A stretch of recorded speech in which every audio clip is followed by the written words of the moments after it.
அந்த வசனத்தை வாசிப்போம். 2 தெசலோனிக்கர் 3:16.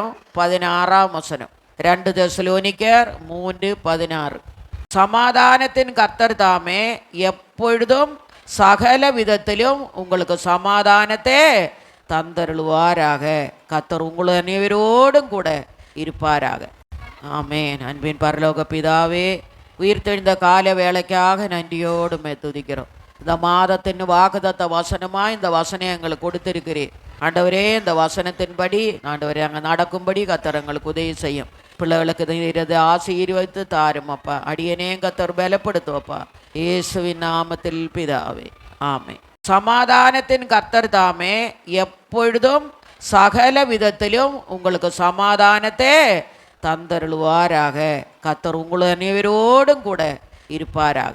கர்த்தர் நமக்கு முக்கியமான தேவை சமாதானம்தான். சமாதானத்தை பற்றி சில வசனங்களை நம்ம வாசிப்போம்.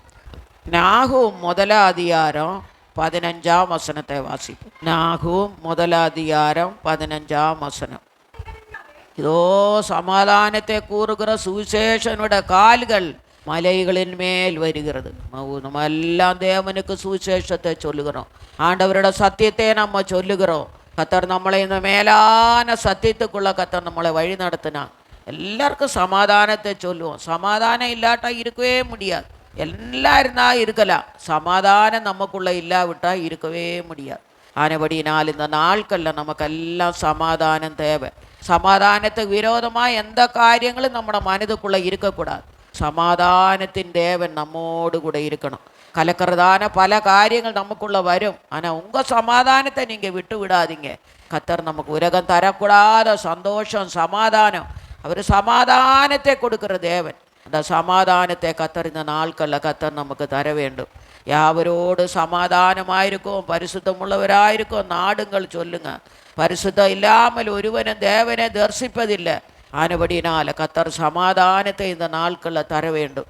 எல்லாருக்குள்ளே சமாதானத்தை தர வேண்டும். வேற ஆனபடினால கர்த்தர் எல்லாருக்குள்ளே சமாதானத்தை தரணும். எனக்கும் தரணும், உங்களுக்கும் தரணும். எண்ணாகமம் 6:26 வாசிப்போம். எண்ணாகமம் கர்த்தரோட முகம் என்மேல் பிரசன்னமாகி உனக்கு சமாதானம் கட்டளையிட கடவர். சமாதானத்தை தாரு ஆண்டவரே. யாவரோடு சமாதானம் ஆயிருக்குதும். எபிரேயர் 12:14 நம்ம வாசிக்கிறோம். யாவரோடு சமாதானமாயிருக்கும், பரிசுத்தமுள்ளவராயிருக்குமோ நாடுங்கள். யாவர் அந்த வசனத்தை வாசிங்க. எபிரேயர் 12:14. யாவரோடு சமாதானமாயிருங்க, பரிசுத்தமுள்ள எல்லாம் இருக்கலாம். பரிசுத்தம் இல்லாவிட்டா கர்த்தரை நம்ம தரிசிக்க முடியாது. இந்த நாட்களை சமாதானத்தின் தேவன் நம்மோடு கூட இருக்கணும். ஒவ்வொரு நாளும் அவரோட சமாதானத்தை நமக்கு தரணும். நம்ம உள்ளுக்குள்ள நிம்மதி இல்லாட்ட எப்படி தான் நம்ம வீட்டில் இருக்க முடியுமா? முடியாது. ஆனபடினால சமாதானத்தை எனக்கும் தரணும், உங்களுக்கும் கர்த்தர் தர வேண்டும். அது மட்டுமல்ல, நியாயாதிபதிகள் 6:23 வாசிப்போம். நியாயாதிபதிகள் 6:23. ஆமென். அதற்கு கர்த்தர் உனக்கு சமாதானம், நமக்கு சமாதானத்தை கர்த்தர் தருகிறார். அவனை கர்த்தர் நம்ம இதில் வாசிக்கிறோம். ஆனபடினால் இந்த நாட்களில் எனக்கு சமாதானம் வேணும், உங்களுக்கு சமாதானம் வேணும்.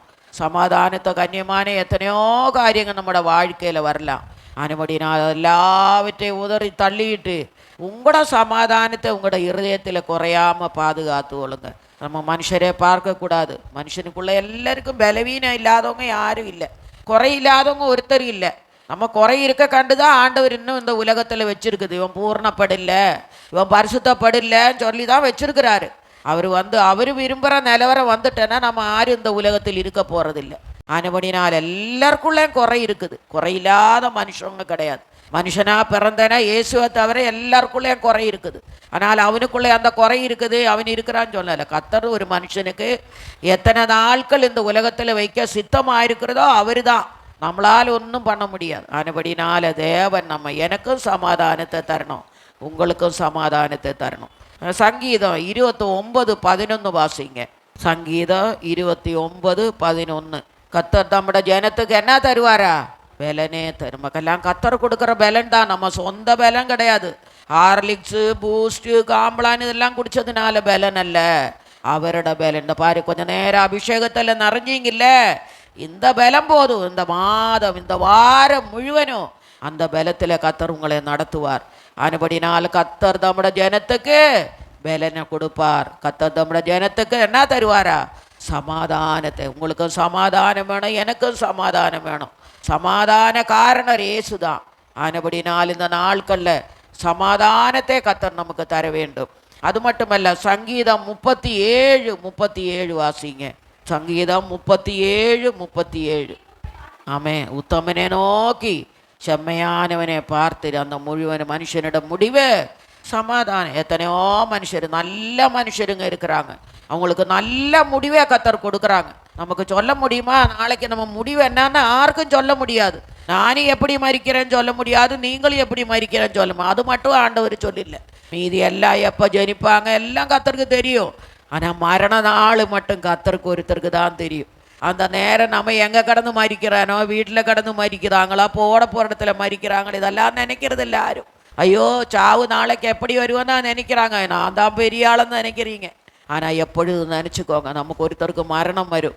நமக்குள்ள சமாதானம் இருக்கணும். நான் சமாதானத்தை என்ன சொல்கிறாரு கத்தர்? நீ உத்தமனே நோக்கி செம்மையானவனே பார்த்துரு. அந்த மனுஷனோட முடிவு சமாதானம். நம்ம எத்தனையோ அடக்கத்துக்கு போகிறோம், அவங்கள பார்த்து சொல்கிறாங்க, ஐயோ அவங்க நல்ல மரணத்தை கத்தர் கொடுத்தாங்க. நம்ம முடிவு எப்படி இருக்கு நீங்கள் நினச்சி பாருங்க. எத்தனையோ பேருட நான் ஊழியக்காரி இந்த வயசுக்கு எத்தனையோ சாவு கண்ணு மூடி இருக்கிறேன். ஊழியக்காரையாக இருக்க சின்ன வயதுலேருந்த எங்கள் அம்மா மரிக்கும் போதும் பக்கத்தில் இருந்தாங்க, ஆனால் ஊழியக்காரங்க தான் கண்ணு மூடினாங்க, என்ன தொட விடலை. எங்கள் அப்பா மரிக்கும் போது நான் பக்கத்தில் இருந்தேன், ஆனால் என்ன தொட விடலை. எதுக்கு நினச்சேன்னா அந்த மரண நேரம் எப்படின்னு எனக்கு தெரியும். எவ்வளோ சேட்டை பண்ணுவாங்க, என்னென்னா பண்ணுவாங்க. அந்த உயிர் போகிறது லேஸ்பட்ட கதை கிடையாது. நீங்கள் அதெல்லாம் நினைக்க மாட்டீங்க. இந்த சுவாசம் இருக்குதே அது மேலே சிலவங்களுக்கு அப்படியே கத்தர் எடுத்து கொள்ளப்படுறாங்க, ஒன்றும் தெரியாது. ஆனால் அது மட்டும் நினச்சிக்கோங்க, சுவாசம் இருக்கும்போது, மூச்சு போகும்போது எப்படி போகுதுன்னு. இந்த உயிர் போகிறதுக்கு எவ்வளோ கஷ்டம் தெரியுமா? எத்தனையோ பேருக்கு பொண்ணரைச்சி கொடுக்குறாங்க, காசு அரைச்சி கொடுக்குறாங்க, உயிர் போக மாட்டேங்குது. ஆனால் கத்தட கருத்தில் நம்ம இருக்கிறோம். நம்ம முடிவு சமாதானம். உத்தமனே நோக்கி செம்மையானவனே பார்த்துடு. அந்த மனுஷனிட முடிவு சமாதானம். அந்த உத்தமனமா எப்படி இருந்தானோ அதே மாதிரி நம்ம எல்லாம் இந்த நாட்களில் உத்தமன் மாதிரி கத்தருக்கு விரியமாக இருங்க. கத்தர் நம்மோடு கூட இருப்பார். நம்ம மரணம் எப்போ இருக்குன்னு யாருக்கு மட்டும் தெரியாது. ஏன்னா நம்மளோட பிள்ளைகளுக்கு கத்தர் ஜீவனை கொடுத்து வச்சிருக்கிறாங்க. எவ்வளோ மரணங்கள், வியாதிகள் வந்த போதிலும் கத்தர் பாதுகாத்தாங்க. நம்ம சொந்த சாமர்த்தியமோ ஒன்றும் இல்லை. அவர் இன்னும் நம்ம மேலே நிறைய காரியங்கள் வைத்திருக்கிறார்.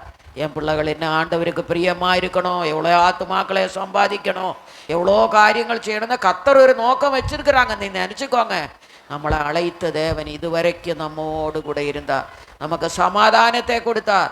இன்னும் இந்த மாதத்தில் எத்தனையோ நாட்கள் இருக்கு. தேவ சமாதானம் உங்களுக்கு ஒவ்வொருவருக்கும் கத்தர் தர வேண்டும். ஹல்லேலூயா. இந்த மாதம் முழுவதும் இயேசு உங்களோடு கூட இருப்பார். இயேசு கொடுத்த சமாதானத்தை நீங்கள் ஒருபோதும் விட்டுவிடாதபடி தேவ சமாதானத்தை பாதுகாத்து கொள்ளுங்கள். அது கர்த்தர் தாமே நம்மோடு கூட இருப்பாரா இந்த மாதத்தில்? வசனத்தை வாசிப்போம். உபாகமம் 3:22. கர்த்தர் தாமே. உபாகமம் 3:22. ஆமேன். நம்ம நாட்கள் என்ன பண்ணோம்? மற்றவங்களுக்கு நம்ம பயப்பட வேண்டாம். கத்தர் நம்மோடு கூட இருக்கிறார். நமக்காக கத்தர் யுத்தம் பண்ணுவார். பாருங்க, அவர்களுக்கு பயப்படுவீர்களாக உங்கள் தேவனாய கத்தர் தாமே உங்களுக்காக யுத்தம் பண்ணுவார். நீங்கள் மற்றவங்க உங்களுக்கு ஏதாவது பண்ண நீங்கள் அமைதலாயிருங்க, கத்தர் உங்களோடு கூட. நான் உங்களுக்காக யுத்தம் பண்ண, நீங்கள் சும்மா இருப்பீர்கள், நான் உங்களுக்காக யுத்தம் பண்ண. நம்ம தேவனோட பிள்ளைகள், நம்மளுக்காக யுத்தம் பண்ணுறவர் கத்தர் தான். நீங்கள் சும்மா இருப்பீங்க, மௌனமாயிருங்க. எத்தனையோ இடங்களில் காரியங்கள் இருக்கும், ஆனால் நீங்கள் வாயை பேச சும்மா இருங்க. நீங்கள் சும்மா இருந்தாலே போதும், கத்தர் உங்களுக்காக யுத்தம் பண்ணுவார். 1 தெசலோனிக்கர் 4:16 வாசிப்போம். 1 தெசலோனி 4:16. 1 தெசலோனிக்கர் 4:16.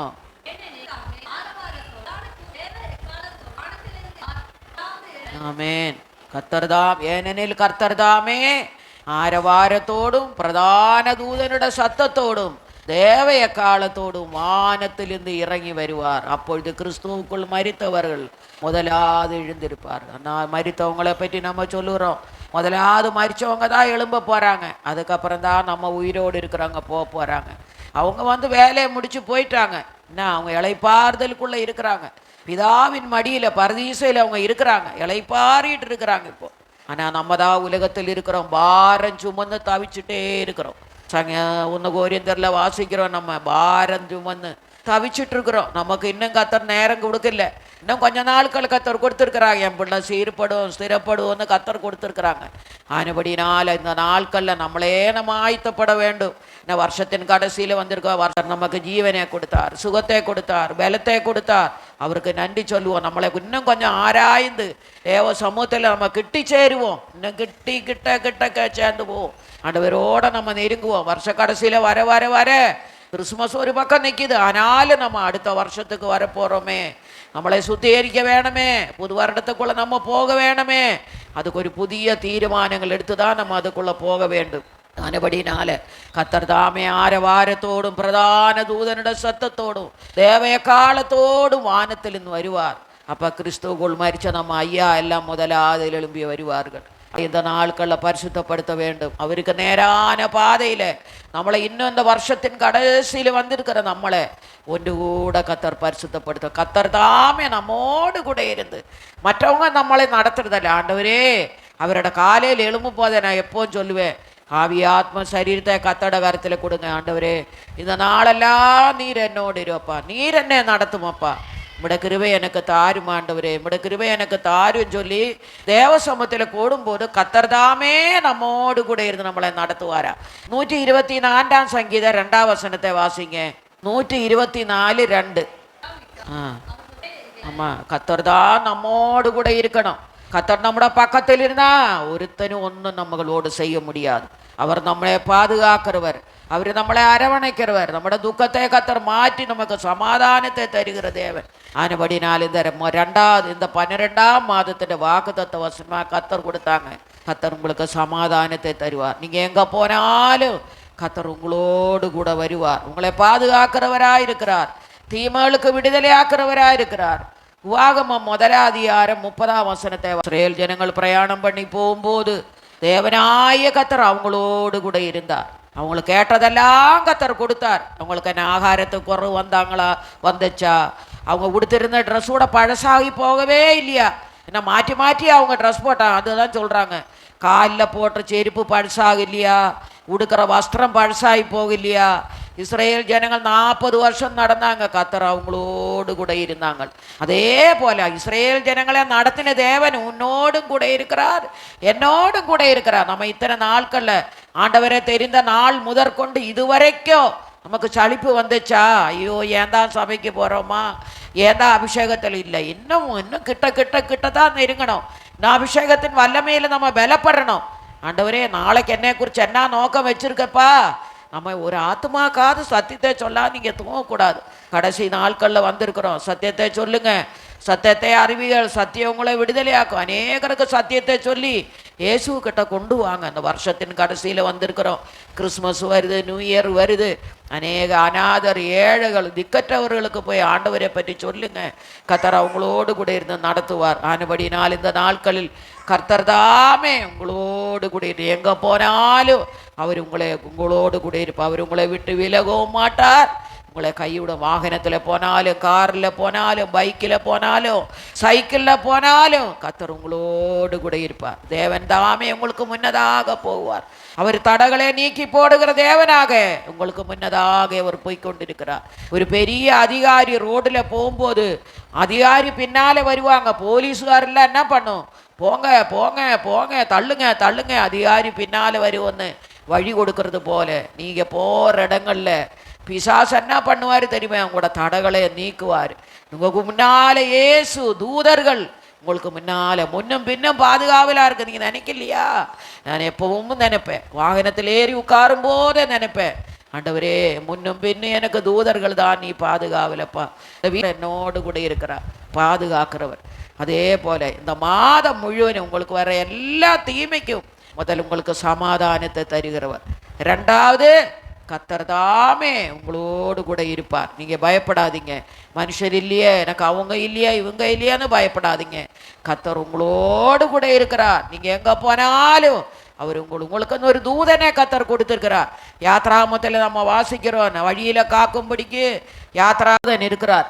நீ எங்கே போனாலும் நீ பயப்படாத. உனக்கு முன்னும் பின்னும் தூதர் எபிரியேல் மிகாவேல் தூதன். என்னைக்கு நீ ஞானஸ்நானம் எடுத்து கரையேறின உடனே, இயேசுவானவர் கரையேறின உடனே வானவருக்கு திறக்கப்பட்டது. அதே போல உனக்கு என்னைக்கு ஆண்டவரை ஏற்றுக்கொண்டீங்களோ அன்னைக்கே உனக்கு தூதனை கத்தர் கொடுத்துருக்கிறார். நம்ம போகும்போது நமக்கு முன்னாலே அந்த தூதன் தடகளை நீக்கி போடுகிற தேவனாக நமக்கு முன்னாலே போய்கொண்டிருக்கிறார். நானுபடினால நீ எங்கே போனாலும் பயப்படாதீங்க. கத்தர் நம்மோடு கூட, நம்மோட வாகனத்தில் நம்மளோடு கூட கத்தர் இருக்கிறார். ஹல்லேலூயா.